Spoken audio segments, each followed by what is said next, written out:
हरी एक मामला आया है ताजमहल के उर्स को रोकने के लिए, तो क्या कहेंगे इस पर? याचिका जो दायर की गई है हिंदूवादी संगठनों द्वारा। किसी भी संगठन द्वारा कोई भी याचिका दाखिल कर दी जाए, इससे कोई असर नहीं पड़ना। ये 369 में और से कोई आज का नया कोई एडिशन नहीं है।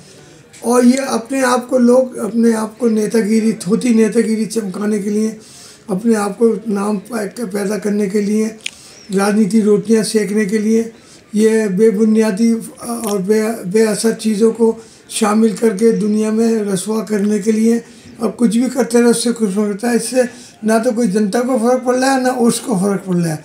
ये सब इस तरीके से लोग कहते ही रहेंगे और चिल्लाते ही रहेंगे, उस रोक दिया जाए कि ये कर दिया जाए, वो कर दिया।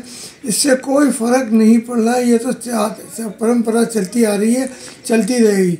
50 साल तो मुझे हो गए उसको ताजमहल के अंदर चाहते, जिसके सबूत में पास है 50 साल का। 50 साल पहले से और 10-20 साल पहले से कोई पैदा नहीं हुआ था याचिका दाखिल करने की। अब याचिका दाखिल हुई, ऐसा क्यों? अगर कोई ऐसी बात होती या कोई संगठन को इसमें कोई एतराज़ होता तो क्या संगठन ये आज ही बना है? ये तो बहुत पुराने संगठन है। ये चाहते थे बीच में वो आवाज़ उठा सकते थे। अब कोई कुछ कहता रहा कि इसको ये कर दो, कि इसको वो कर दो, तो इन बातों में कोई रखा नहीं है कुछ भी। ये सब थोती राजनीति है।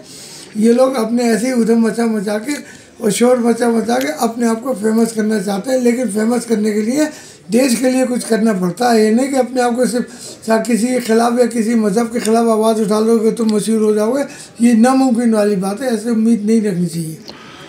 मोहब्बत की नगरी की एक मिसाल है ताजमहल, और उस पर कोर्ट से आप क्या कहेंगे कि किस तरह का कोर्ट का आदेश आना चाहिए? जो 4 मार्च को कोर्ट ने दी है इन लोगों को तारीख।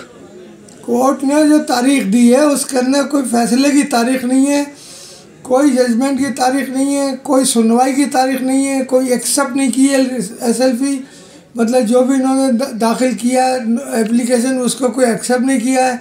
एक तरफ डाल दिया है कोने में और तारीख दे दी है। वो तारीख से इससे कोई मतलब नहीं है का फैसला तो एक दिन में नहीं आना है, और फैसला आएगा तो ये कोर्ट क्या पूरी दुनिया जानती है कि ताजमहल एक मोहब्बत की निशानी है। शहंशाह शाहजहाँ बादशाह ने अपनी बेगम मुमताज़ बेगम के लिए बनवाया था। ये वर्ल्ड फेमस मोनूमेंट है, इसको वर्ल्ड हेरिटेज मोनूमेंट बोलते हैं। ये कोई एक कंट्री की एक मिल्कियत नहीं है, इसको सारी दुनिया के लोग मानते हैं।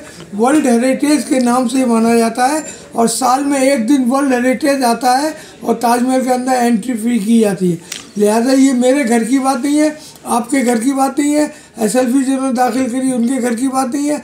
ये सब बेबुनियादी और थोती बातें हैं, इस पर किसी को विश्वास नहीं करना चाहिए। मेरे कोर्ट से भी दरख्वास्त ये है कि जो दरख्वास्त लगाई है उसको कैंसिल की जाए और कोर्ट को सोच समझ के इसमें अगर फैसले वाली बात आती है और सुनवाई होती है तो सोच समझ के फैसला किया जाए, जिससे कि कोर्ट को अच्छी तरीके से लोग समझें कि कोर्ट इंसाफ करने वाला जगह है।